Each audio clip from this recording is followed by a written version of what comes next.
Salut et bienvenue sur Stats and ML pour tous. En ce jour 45 de ce challenge, je vous présente la modélisation d'une série temporelle avec Python. Ce sera la suite de ce que nous avons commencé dans le jour 44 où nous avons décrit complètement une série temporelle en utilisant Python. Et comme petit rappel, nous avons utilisé les données Air Passengers du package StatsModel, un des datasets de StatsModel. Et nous avons commencé au jour 44 par visualiser la série temporelle. Nous avons décrit la série temporelle, nous l'avons visualisé. Pour rappel, la série temporelle, c'est le nombre de passagers aériens. Et en visualisant, nous sommes rendus compte que le modèle de composition, que le modèle de composition semblait être multiplicatif.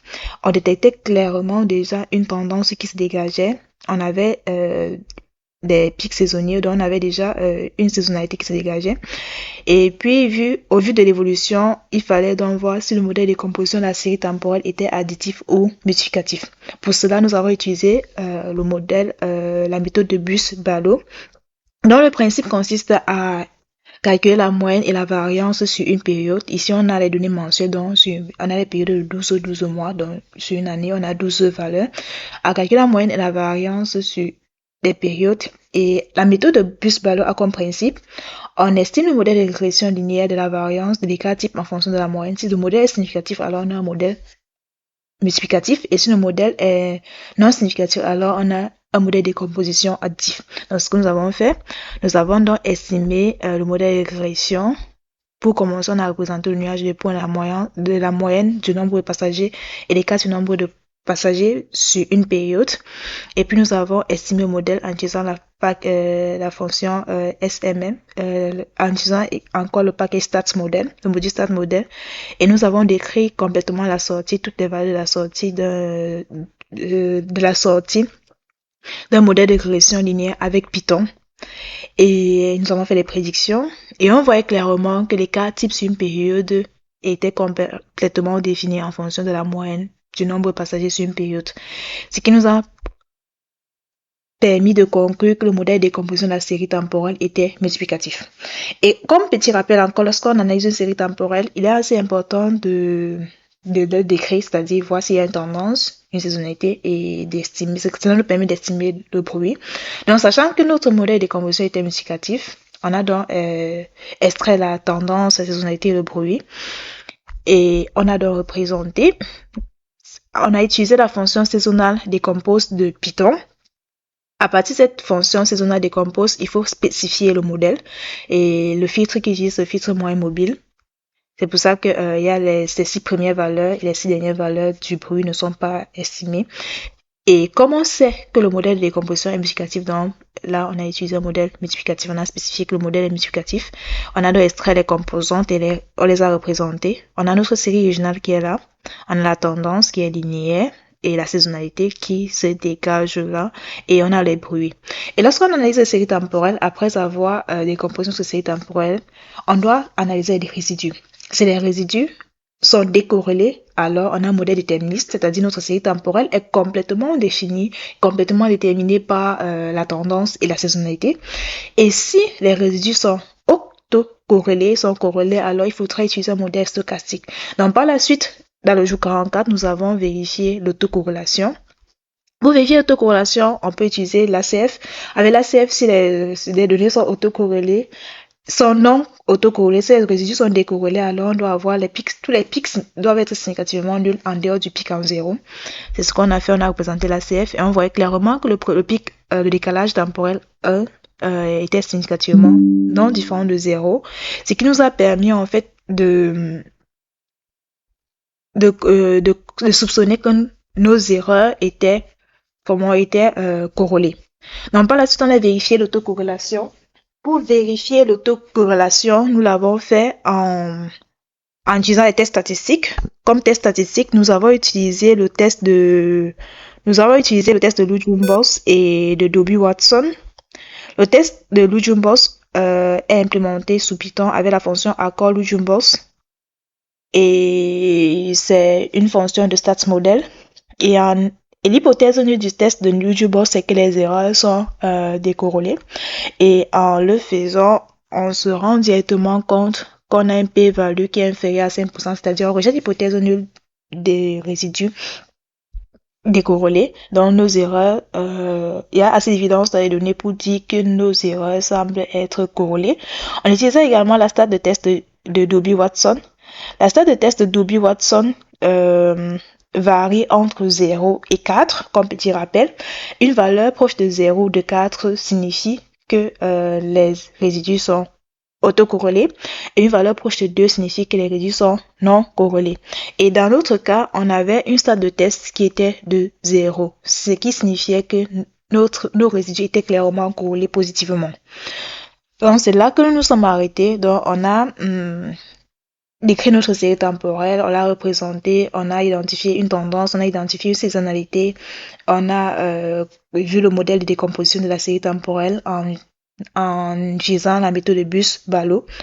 Et par la suite, nous avons vérifié si notre modèle était complètement déterminé par la tendance et la saisonnalité en vérifiant si les erreurs sont décorrélées. Cela s'est fait donc dans le jour 44, le jour précédent. Donc, pour mieux comprendre ces analyses, je vous invite à regarder la vidéo du jour 44 pour mieux comprendre cette première partie. Donc, par la suite, on a nos erreurs qui sont autocorrélées, c'est-à-dire on va utiliser par la suite un modèle stochastique.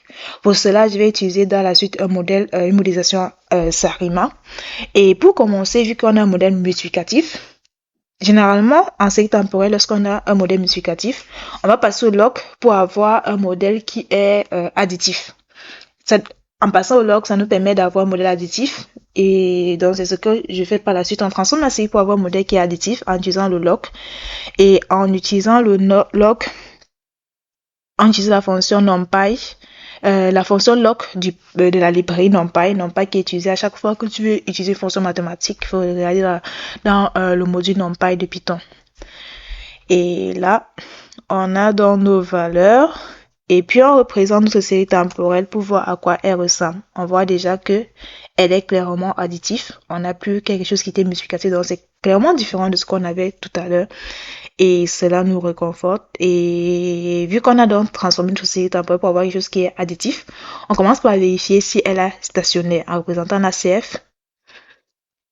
Pour vérifier si elle est stationnaire en représentant la CF, bon, on sait que c'est pas stationnaire, mais on représente quand même la CF pour voir à quoi ressemble la CF d'une série temporelle. L'objectif ici, c'est un peu de voir à quoi ressemble la CF d'une série temporelle qui est non stationnaire.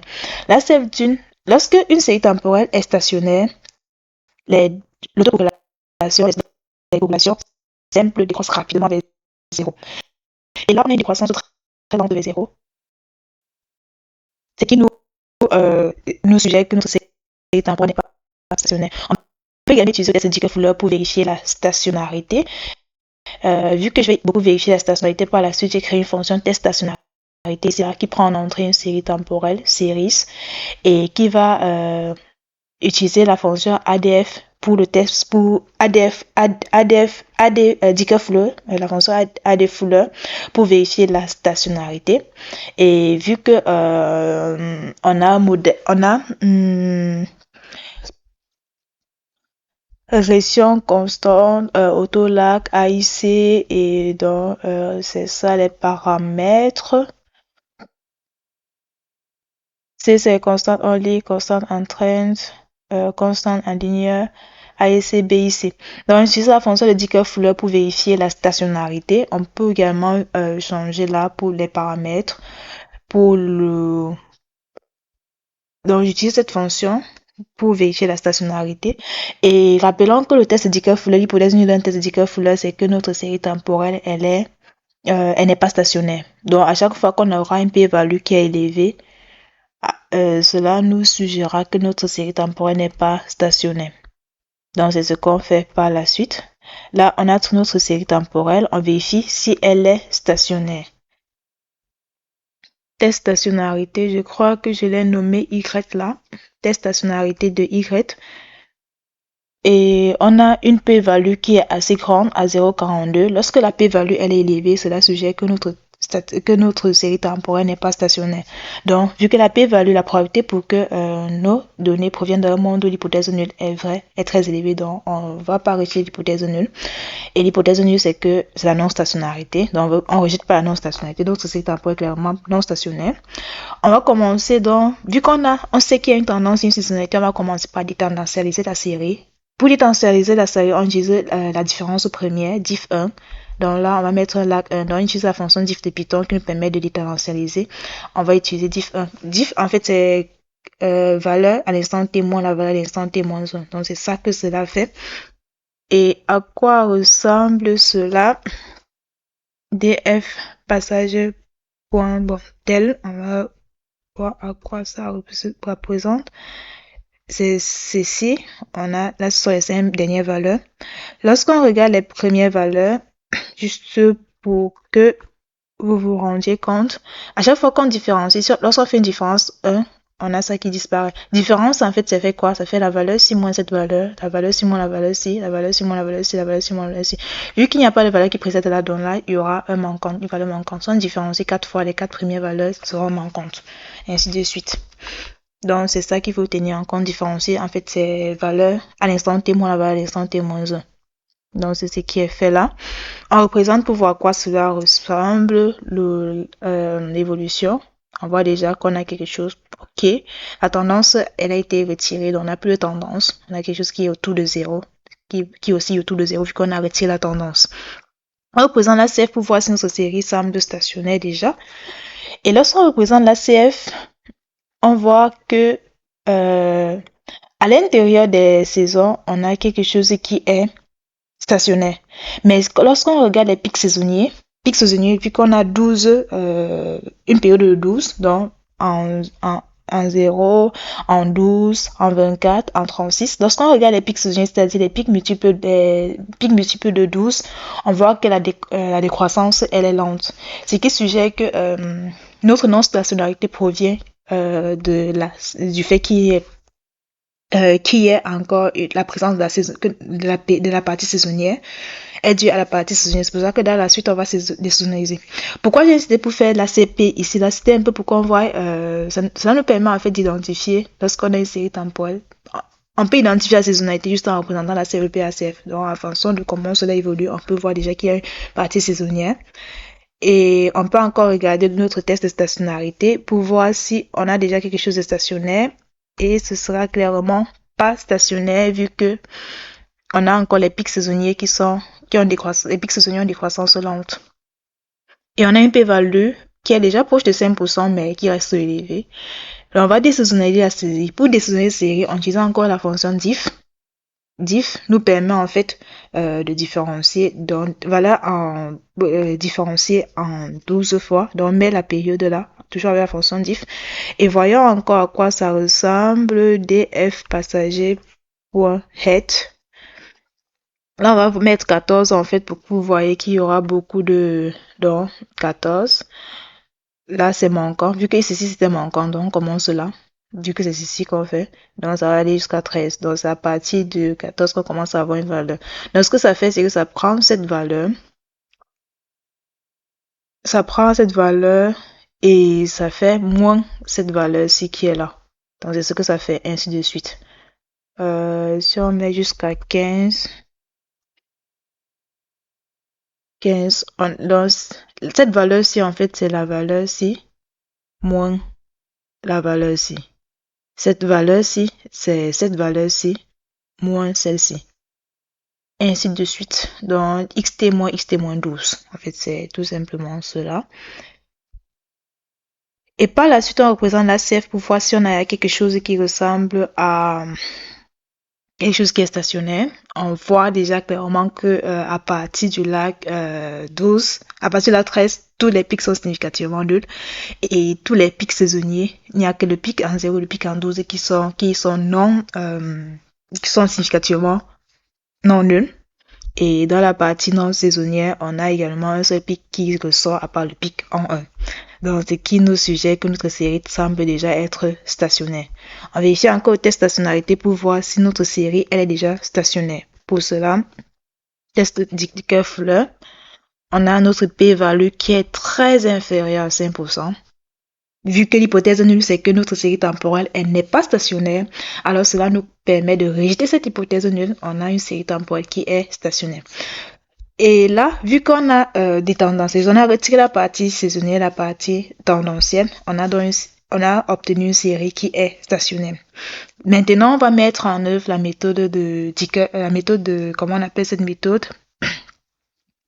La méthode de la procédure de Bors-Sedzinski pour pouvoir modéliser la série temporelle. L'étape 0 de la procédure de Bors-Sedzinski, pour mieux comprendre la procédure Bors-Sedzinski, je vous invite à regarder la vidéo du jour 43. La vidéo du jour 43 exactement, pour voir quelles sont les étapes d'une modélisation avec la méthodologie de Bors-Sedzinski. La première étape consiste à vérifier la stationnarité. Pour vérifier la stationnarité, c'est ça qu'on a fait là. La stationnarité, on a notre série temporelle qui est stationnaire. Si on a notre série qui est stationnaire, l'étape 1 de la méthodologie de Bors-Sedzinski consiste à identifier le modèle. Identifier le modèle consiste à regarder les ordres P et Q de la partie AR et MA. Et rappelons que ce que nous avons fait, on a différencié une fois I-B. Ensuite, on a différencié on a retiré la partie saisonnière I-B puissance 12. Et puis, au départ, on avait la fonction ln de xt. Donc, la fonction série qu'on est en train de modéliser, c'est ceci-là. Donc, dans cette partie, on va essayer de modéliser cette série pour compléter dans nos analyses. Et pour cela, pour identifier l'ACF, le PACF, cela se fait en représentant l'ACF et la fonction ACF et PACF. Directement, il va utiliser ceci-là. J'ai regardé une fonction, un code de plus simple pour analyser l'ACF et le PACF, celui-ci. ACF et PACF, cela nous permet d'identifier la valeur P, de P et de Q. La valeur, comme rappel, la valeur de P et de Q d'un modèle SARIMA s'identifie. Les valeurs de P s'identifient sur le PACF et la valeur de Q s'identifie sur l'autocorrélation. Donc, pour identifier, on va identifier les valeurs du modèle SARIMA. Donc, c'est un SARIMA petit p, d, q pour la partie saisonnière.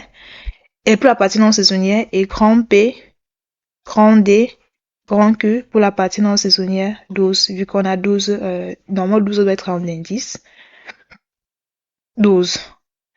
Donc pour identifier, déjà, on regarde l'ACF, le PACF. Pour identifier, déjà, on sait que le petit D, on a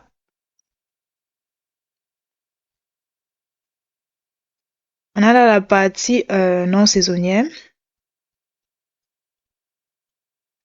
Pour la partie non saisonnière, qu'est-ce qu'on a là? Partie non saisonnière. On sait que D, on a différencié notre série combien de fois? Une fois. D égale à 1. Et par la suite, petit p, on va regarder sur le PACF. Combien de pics significativement on a? On voit qu'il y a un seul pic significativement non nul, c'est quoi ceci, mais c'est léger. Donc on va prendre p égale à 1. C'est ça qu'on prend p max égale à 1. P égale à 1. Non, sur le PACF, p égale à 1. Et puis, on a également sur l'ACF, on va regarder le Q. On a également sur la partie non saisonnière, c'est-à-dire là, on a un seul pic qui est significativement non nul en dehors du pic en 0. Donc, Q max égale à 1.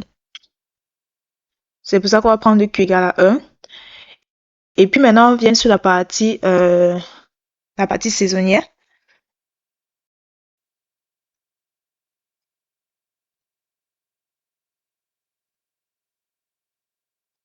Sur la partie saisonnière.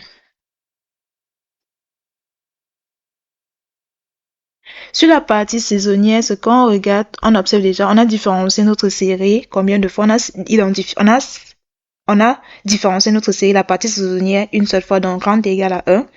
Et par la suite, qu'est-ce qu'on a fait? On regarde les pics. Pour regarder la valeur de grand P, grand Q max, on regarde uniquement les pics saisonniers, c'est-à-dire les pics multiples de 12. On a ce pic, multiple de 12, on a 0, et puis là 1. Donc en 12 fois 1. Et puis après, tous les pics sont significativement nuls. Ce qui nous fait dire que notre grand P égale à 1 également. En regardant les pics saisonniers, uniquement, on a P égale à 1. Sur l'ACF, on regarde notre grand Q. en regardant uniquement le pic saisonnier, on voit P égale à 12, P égale à 24, tous nos pics, P égale à 36, les pics sont déjà significativement nuls. Donc, on a également ici la rang Q égale à 1. Donc, c'est là la partie d'identification de la série temporelle. Donc, lorsqu'on a identifié notre série temporelle, cela nous permet d'avoir les valeurs grand P, grand Q, grand P et grand Q. Et par la suite, donc là, c'est là notre série, on a identifié notre modèle Sarima. C'est Sarima, bien évidemment là. Sarima. On a identifié notre modèle Sarima PDQ, P grand D, grand Q, de saisonnalité 12. La partie non saisonnière, on regarde les pics qui sont à l'intérieur d'une période. On a identifié D et grand D sont le nombre de fois qu'on a différencié la série. On a différencié la série, la partie saisonnière, non saisonnière, une fois la partie saisonnière, une fois également. Donc petit D c'est 1 et grand D c'est 1.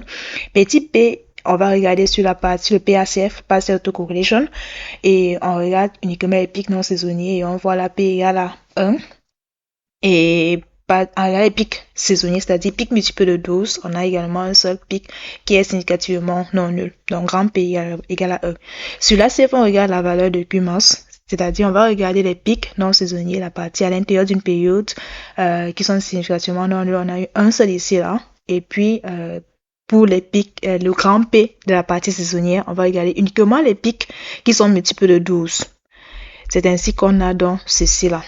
Donc, c'est comme ceci qu'on a identifié les valeurs de notre modèle Sarima P, DQ, P grand D, grand Q. Donc, c'est ainsi que l'on identifie. Donc, dans la procédure Post-Sedensky, il dit, lorsqu'on a identifié donc nos paramètres, qu'est-ce qu'il faut faire? Il faut estimer. Donc, l'étape 2 consiste à estimer notre série temporelle. Donc, on va estimer les paramètres de la série temporelle.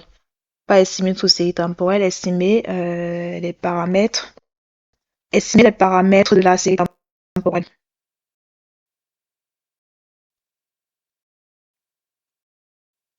Et pour ça, le premier modèle qui est estimé, vu qu'on a la 1, 1, 1, 1, on commence par estimer notre série temporelle 1, 1, 1, 1.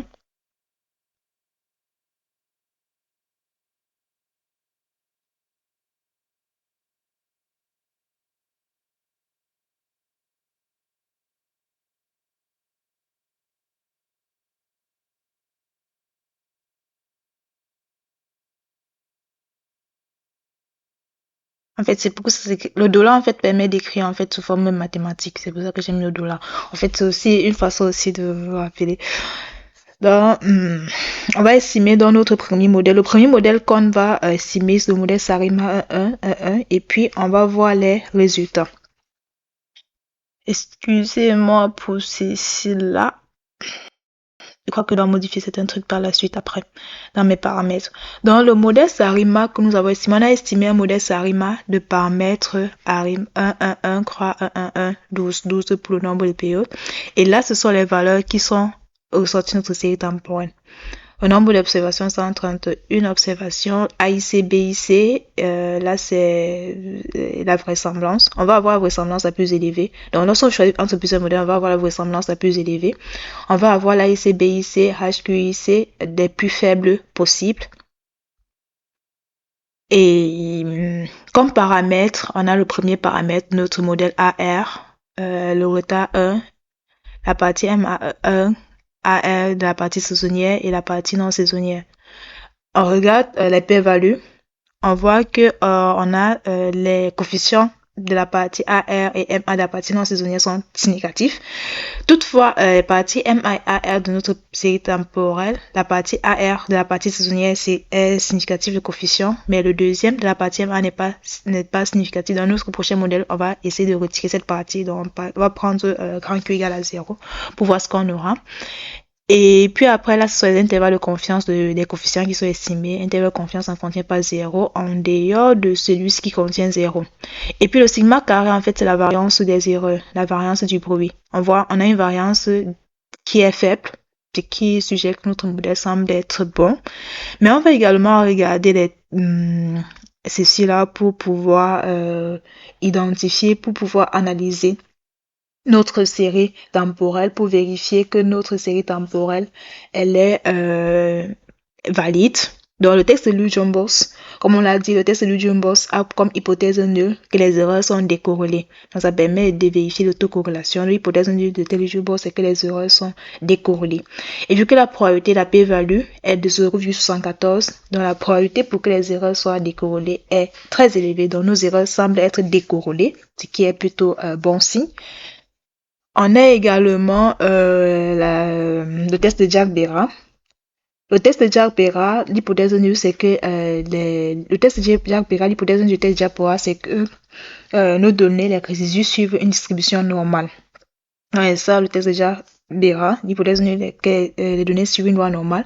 On a un p-value qui est de 0,84, qui est très élevé, ce qui suggère que la probabilité pour que nos données, nos résidus suivent une loi normale, elle est élevée. Donc, on ne rejette pas l'hypothèse nulle, donc nos résidus semblent suivre une loi normale, ce qui est très bon signe également.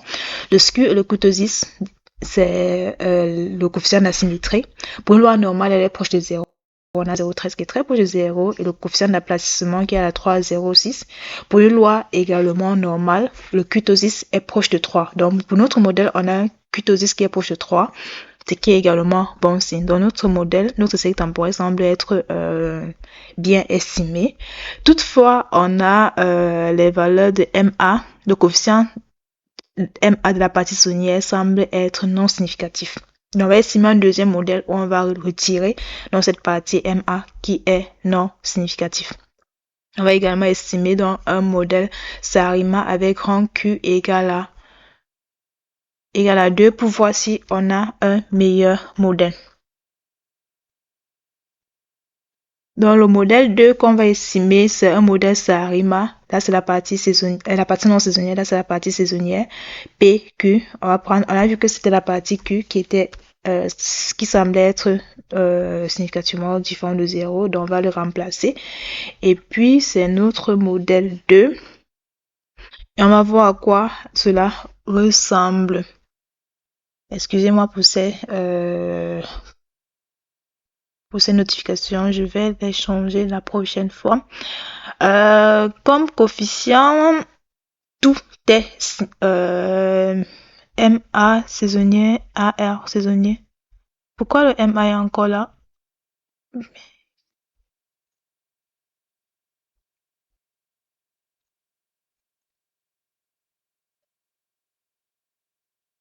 Saisonnier 000. Ok. Oui, c'est bien ça. PDQ, Q c'est pour la partie saisonnière. Ah ouais, c'est parce que j'avais pas mis le 2 là. Je suis dépassée parce que la partie MA apparaissait dans les résultats alors que ça ne devrait pas. C'est ça les inconvénients du copier-coller, on fait les erreurs inutiles.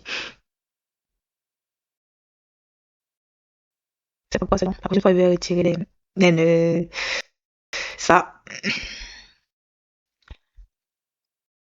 Voilà. Maintenant, c'est quelque chose qui est bon aussi.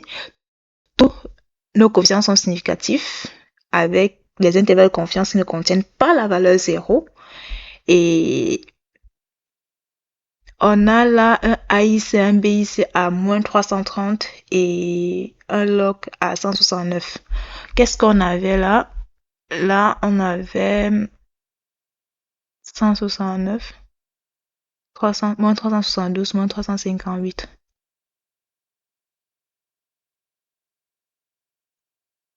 Ok.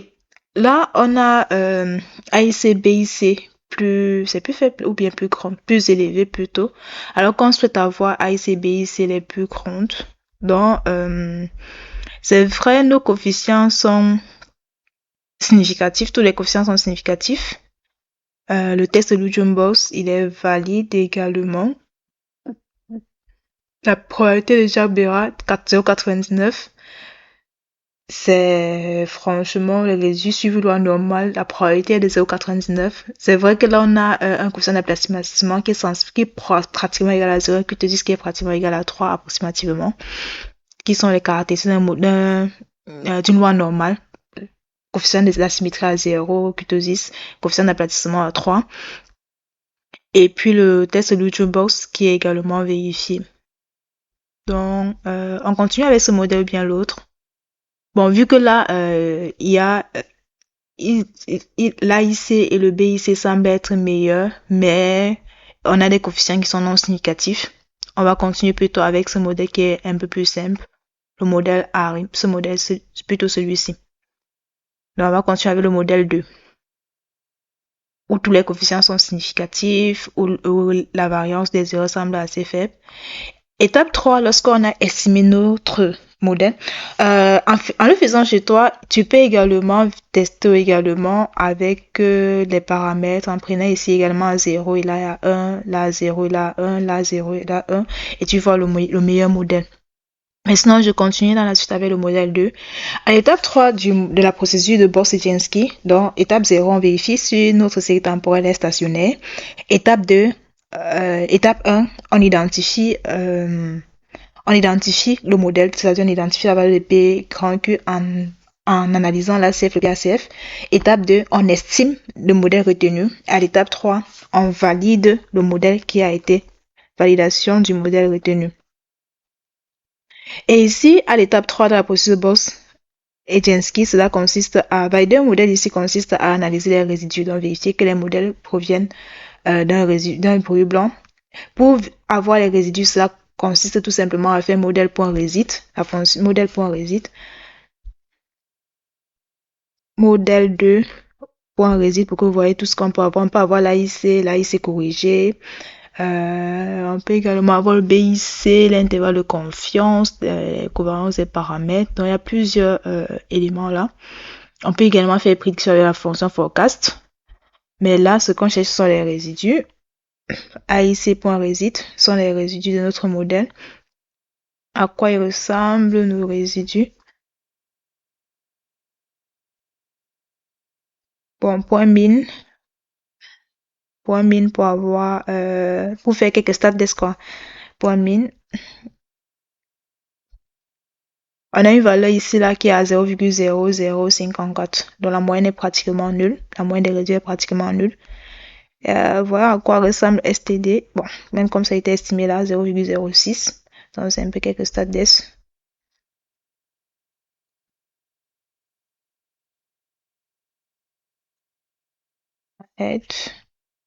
Ouais. Et puis, on représente nos résidus. Là, j'utilise une fonction simple, pt.plot, pt.shoot, tout simplement pour avoir quelque chose juste pour voir. On a des valeurs qui sont entre moins 0,15 et 0,15, sachant qu'on avait des valeurs qui étaient assez grandes et qui sont distribuées autour de la voie de 0. Et puis, pour valider les résidus, on peut représenter également l'ACF, le PACF. On représente ici l'ACF, le PACF. Ici, LAC égale à 36. LAC égale à 36 parce qu'on a quelque chose qui est saisonnier et on veut également au moins se regarder sur au moins 3 périodes.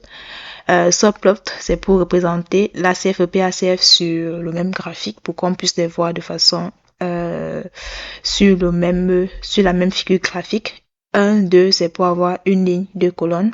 Fixaille, c'est bon pour la taille de la figure. Axe 0, donc le premier graphe sera celui de la CF, le deuxième celui de PACF. Et puis, deux points chauds pour représenter. Et puis, voici à quoi ressemblent nos résidus.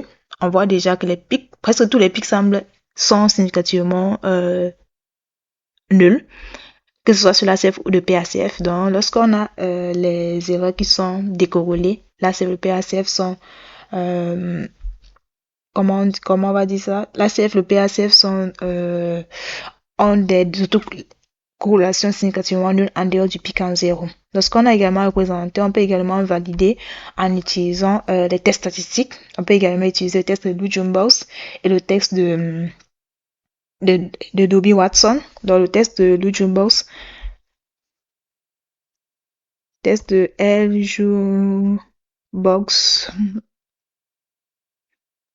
Donc, on va également dans le test L Jukebox test pour les résidus. On a dit que c'était la fonction accord LJukebox pour analyser le test de LJukebox. Le test de LJukebox dont l'hypothèse nulle, c'est que les erreurs sont décorrélées. Comme X, on va mettre, ce sont les produits, je crois, non, c'est résidus. Oui, c'est résidus.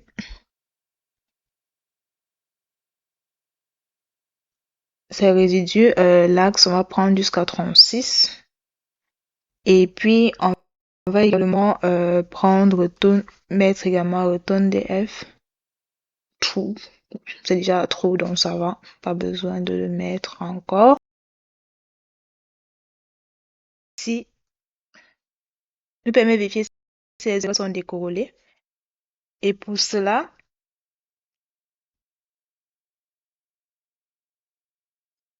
on utilise la stat de test de Dobby Watson qui nous dit qui est la fonction Dobby Watson tout simplement, où on met nos résidus.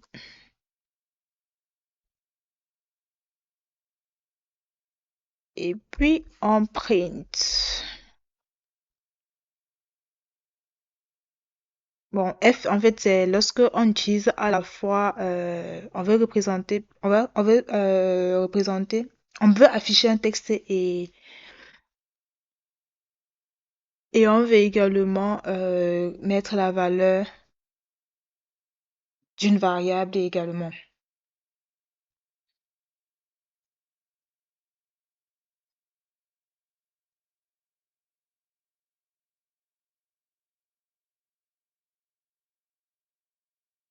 Là, c'est dw stat. On a une valeur qui est à 2, qui est exactement ça. Donc la stat de test de Dobby Watson donne une valeur proche de 2. On a dit la test de Dobby Watson varie entre 0 et 4. Une valeur proche de 0 et de 0 signifie qu'on a les autocorrélations qui sont, comment on dit, les autocorrélations qui sont corrélées positivement. Une valeur proche de 4 signifie qu'on a les autocorrélations qui sont proches, qui sont les autocorrélations positives. Valeur proche de 0 signifie qu'on a les autocorrélations positives proches de 4 autocorrélations négatives à cause de la stat de test qui est de 1 moins R. Et une valeur proche de 2 signifie que les erreurs sont décorrélées. Et là, avec nos résidus, on a un test, avec le test de Dobby-Watson, on a la stat de test de Dobby-Watson qui est à 2, suggérant que nos erreurs, nos résidus sont décorrélés. Et puis, donc, ce qui nous permet de valider notre modèle. Avec la dernière étape donc, de la procédure de Boss-Edjensky consiste à vérifier que consiste à faire des prédictions. Donc, l'étape 4 consiste de la procédure de Boss-Edjensky consiste à faire des prédictions. Donc, l'étape 4, prédiction.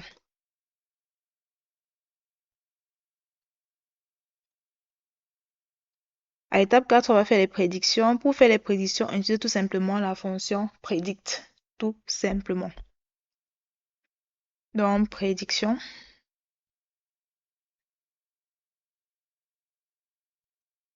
Prédiction de janvier 1900.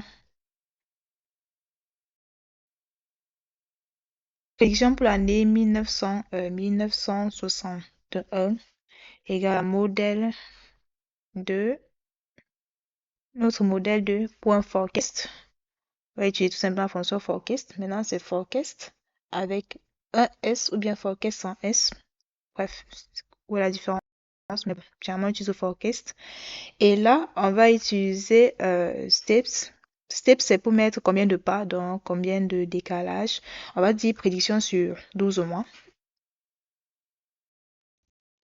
Pour les prédictions, utilisez la fonction forecast et tenir compte du fait qu'on a abolisé le log de la série et pas la série elle-même.